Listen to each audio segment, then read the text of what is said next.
Celestia carried herself with elegance and grace, so much so in fact that her golden shoes touched the stone flooring with utter gentleness, soft and delicate as a trail of kisses.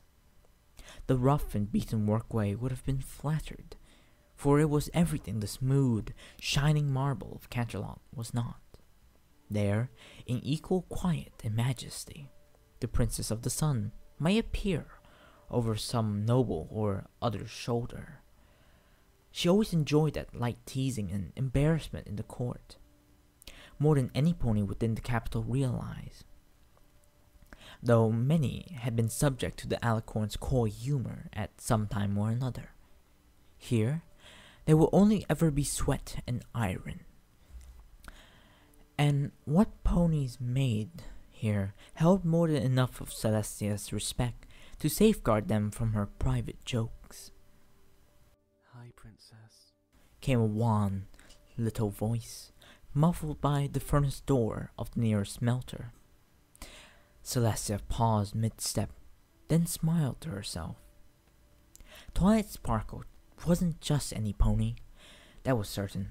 In the years since first being instated as a pupil of the throne, she had gone onwards and upwards, improving her virtue and worth, making for herself a dear place in the princess's heart.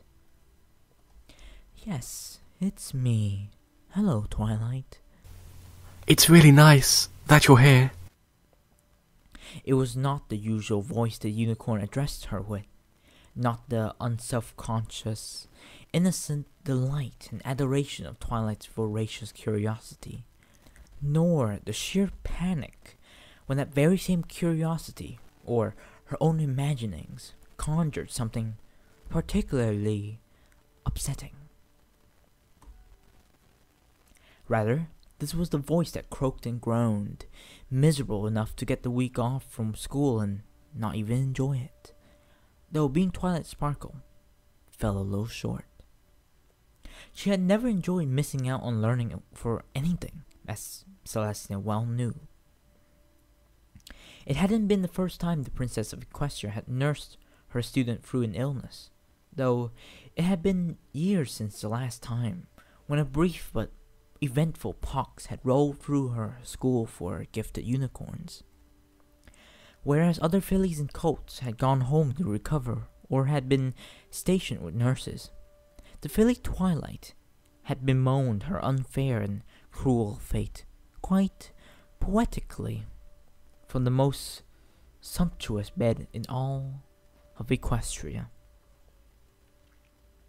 Growing up had made Twilight no less endearing to the princess, though this time she had found herself an even more unlikely bed to curl up and shiver in. The blackened glass of the furnace door cast flickering red lights, bowing down at Celestia's gold-clad hooves. With her magic, she opened the hatch wide, bathing herself in the radiance of yellows and reds, and heat that made the air shimmer and dance. Flames leapt up where oxygen rushed in, turning Twilight to a dark, obscure lump at the core of the oven. Sparks crackled and spat out into the foundry, now empty of all other ponies. Some bounced harmlessly against the alicorn before fading to flecks of ash. Celestia paid them no mind and poked her head into the growling inferno. "You're letting the cold in." Sweat trickled down her brow and sides. Whenever a drip fell from the unicorn, the water remembered itself and exploded with tiny, vigorous spats into ultra-heated steam. At Celestia's beckoning, the bed of coals brightening all the more, until they were less like coal and more like shovels dug out of the sun itself. "Feel better?" the princess asked. "A bit, thanks." The unicorn nestled down deeper into the blazing coals. "I still feel woozy. I think breakfast caught fire in my mouth," she said apologetically. She mumbled something that might have been words. "I'm really glad you're here. Thank you." The innocent sincerity touched Celestia, as it always did. Of course, Twilight. Spike sent word to me as soon as he knew. You were quick to figure it out. The sick pony made an aimless, sweeping gesture with her hoof. The first 100 degrees I went above normal were a bit of a clue. She suddenly exclaimed, knocking glowing coals about the place. One lump bounced off Celestia's forehead for comedic effect. Other than making her blink, it did nothing, and she magicked it back into the furnace, lest she make more a mess of the foundry than necessary. The working ponies had been very understanding of the situation, even if they didn't actually understand the situation. Salamanderitus! The unicorn cried out again. Salamanderitus! Salamanderitus! Celestia feared her students slipping into a moment of delirium, but Twilight had other notions.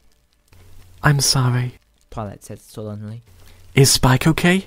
I hope I got away from him quick enough. She groaned and turned over. Celestia poked her head further into the furnace until the muzzle was inches from Twilight's frayed and wiry mane. She only stopped because the size of the door didn't permit her any further. He had symptoms by now if he caught it too. Best to keep him out of the library until you're feeling better and it can be disinfected. Twilight nodded. I hope he's not worried. She worried out loud. Only as much as you are, Celestia said warmly. How do I even catch a dragon disease anyway? I've never heard of it happening, or read of it, or even read a story about it. Even for you, Princess, this has to be a first. Celestia used her magic to pile more of the coal up against her little student. Indeed it is. I've never heard of it, let alone seen it happen.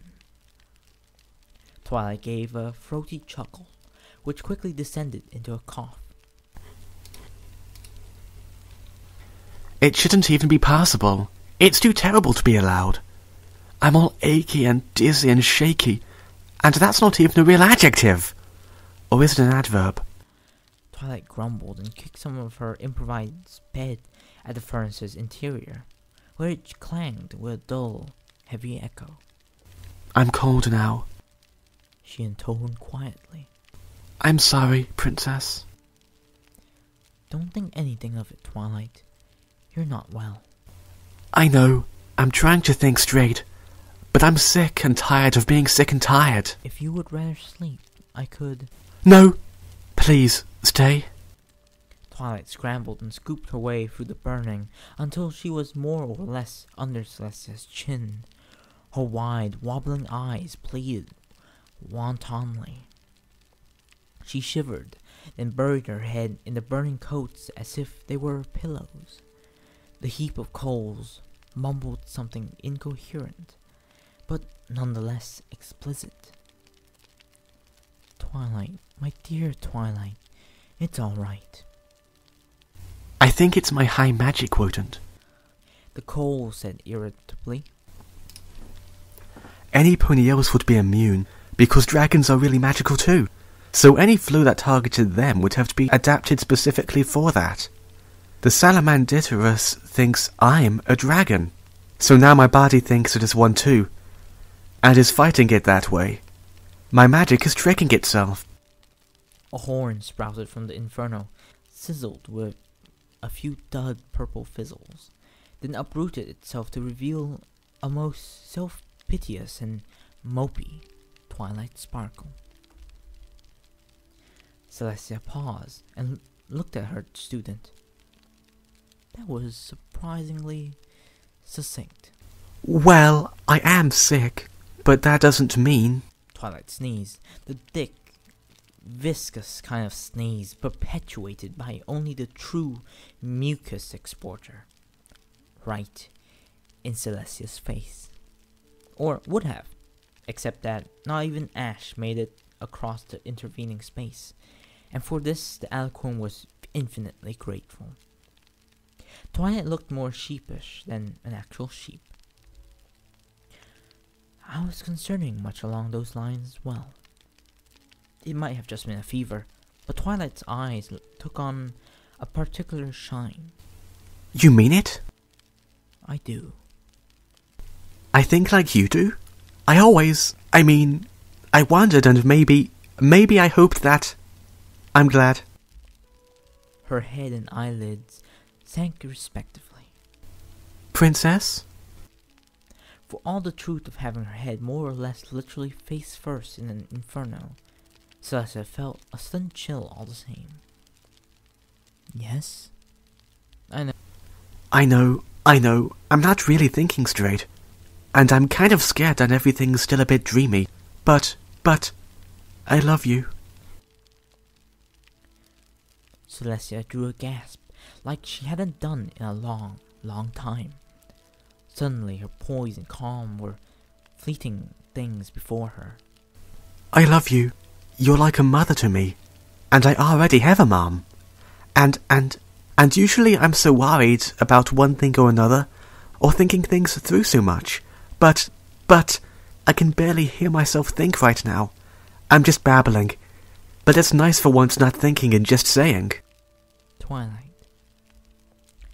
found the strength to dredge her head up from the blaze.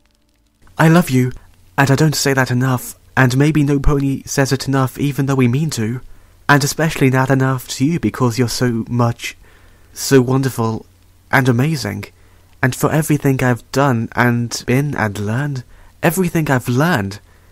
And I find there's 2 more things I didn't know, and... Twilight. And how much you've done for me. Because maybe a tower full of books is what I used to think was the biggest gift to me you ever gave. But I'm just a silly, sick pony, and when I'm better and I'm going to be embarrassed, but I want to say it anyway. Because it wasn't the tower of books or candlelight that means so much. It's every time you make me smile, or inspire me, or challenge me to grow, and I realize now that you've been treating me my whole life as Twilight Sparkle, not just a unicorn you put in a tower of books, and I love you for everything, and why am I crying and smiling at the same time? Exhausted, Twilight dropped softly to her bed of coals. The occasional tear went up with an explosive sizzle. And now I'm scared, she whispered. Because right now I feel like I'm in a warm, lumpy bed, and I keep forgetting that I'm inside a furnace just to stay warm. By all rights, I shouldn't be in here. Ever. And I don't know what'll happen once I'm through the fever, and... Twilight sparkled, Celestia said, being firm yet gentle with her tone. It'll be okay. I'm here, and I won't leave you. I won't let anything happen. But how? Don't concern yourself with that. You just get some rest. I'll be right here. Twilight sniffled and shivered. With her magic, Celestia pulled up the embers against her faithful student, doing what she could to make it comfortable for her. Just sleep now, I think... she mumbled as her eyes drooped. I think I can now. I'm not so afraid with you here. I'm glad I said what I said. Sleep, Twilight. I'll watch over you. I love you. Twilight murmured as she sank softly into sleep.